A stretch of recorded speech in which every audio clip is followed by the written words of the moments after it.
कि आज कार्ड ही इनके 50-100 होंगे, शादियाँ इतनी थी, लेकिन फिर भी इन्होंने टाइम निकाला, तो हम इनके बहुत बहुत आभारी और इनका बहुत बहुत धन्यवाद। अभी मैं सांसद जी से चाहूँगा कि वो 2 शब्द कार्टून नरेश और हमारी महिलाएं काफ़ी देर से इंतजार कर रही हैं आपकी लोग। कार्टून नरेश की,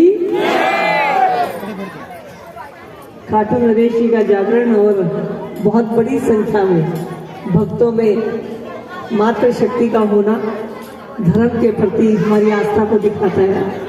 आज आप सबको पता है कि देवटी ग्यास है और कितनी शादियां अनगिनत, और मैं लगातार प्रोग्राम में चल रही हूँ। मैंने या तो मैं 7वें के करीब आ सकती थी, तो मैंने 7वें फ़ोन किया तो बोला कि कार्यक्रम शुरू नहीं हुआ है, तो मैं बीच में आई हूँ। अभी भी मुझे आगे काफ़ी प्रोग्राम करने हैं। खाटू नरेश के इस दरबार में हम सब यहाँ पर उपस्थित हैं और खाटू नरेश का एक ही संदेश है कि जीवन में हार नहीं माननी चाहिए और अगर किसी को मुसीबत में देखें तो उसकी मदद जरूर करनी चाहिए। एक छोटी सी बात बस करना चाहूँगी कि सबसे बड़ा, अगर हम राजाओं में कभी नाम सुनते हैं तो सिकंदर का बहुत बड़ा नाम है।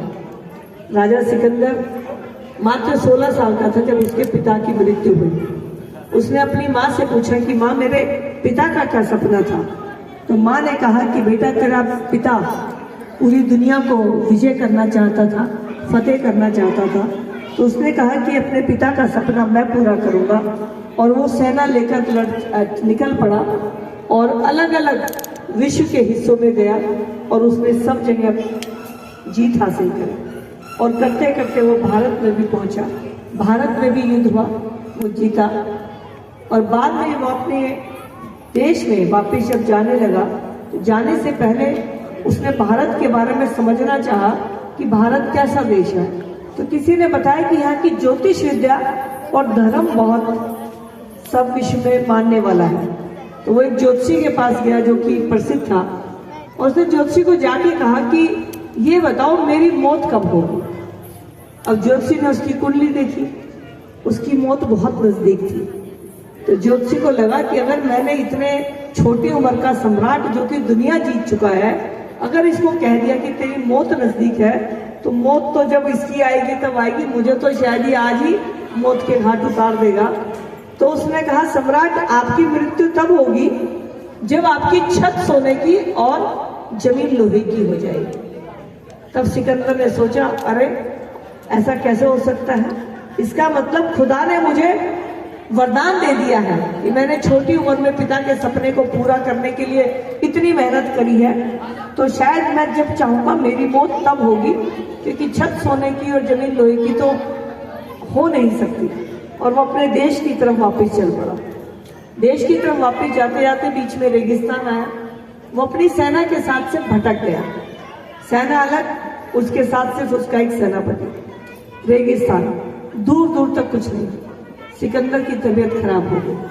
तो सिकंदर ने अपने सेनापति को कहा कि सेनापति, आगे नहीं चल पाऊंगा, मुझे आराम करना होगा। अब सेनापति ने देखा कि आराम कैसे करे, कोई छाव नहीं। तो उसने सिकंदर के घोड़े की छतरी उतारी और रेत में डाल दी। अब वो सोचा कि यहाँ बिठाऊं सिकंदर को, तो रेत बहुत गर्म थी।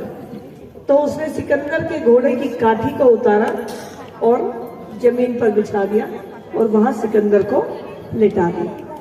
लेटते ही सिकंदर को ध्यान आ गया कि आज एक काठी लोहे की है और ये छतरी सोने की है, तो मेरी धरती हो गई लोहे की और मेरी छत हो गई सोने की, यानी मेरा अंतिम समय नजदीक। उसने कहा, सेनापति वीर हूं, मरने से नहीं डरता, लेकिन इतना चाहता हूं कि उस माँ के चरणों में एक बार जाकर बता दूं कि देख, तेरा बेटा तेरे सपने को पूरा करके आया, अपने पिता के सपने को पूरा करके आया। तो उसने अपने सेनापति को कहा कि सेनापति, इतनी मोहलत दिला दो कि मैं अपने राज्य में अपने घर तक पहुंच जाऊं। तो सेनापति ने कहा, संभव नहीं है। उसने कहा कि जितना मैंने जीता है वो सारा सोना चांदी वो मैं आधा दे दूंगा, मुझे इतनी सांसें। सेनापति ने कहा नहीं हो सकता। उसने कहा जो जीता है मैं सारा दे दूंगा, कोई तो नीम हकीम वैद्य ऐसा ले आओ जो मुझ में इतनी सांस डाल दे कि मैं घर तक पहुंच पाऊं, माँ के चरणों तक पहुंच पाऊं। तो सेनापति ने कहा एक सांस जरूर कर देना जो तुम कर सकते हो कि जब मेरा जनाजा उठे तो मेरे दोनों हाथ जनाजे से बाहर रखना, और दूसरी बात मेरे जनाजे के दोनों तरफ वो दौलत रख देना जो मैंने लूटी, ताकि लोग दुनिया देखे कि इस दौलत के मैंने जिंदगी बिता दी, कितने लोगों को मार दिया, लेकिन ये दौलत तो यही छुट रही है।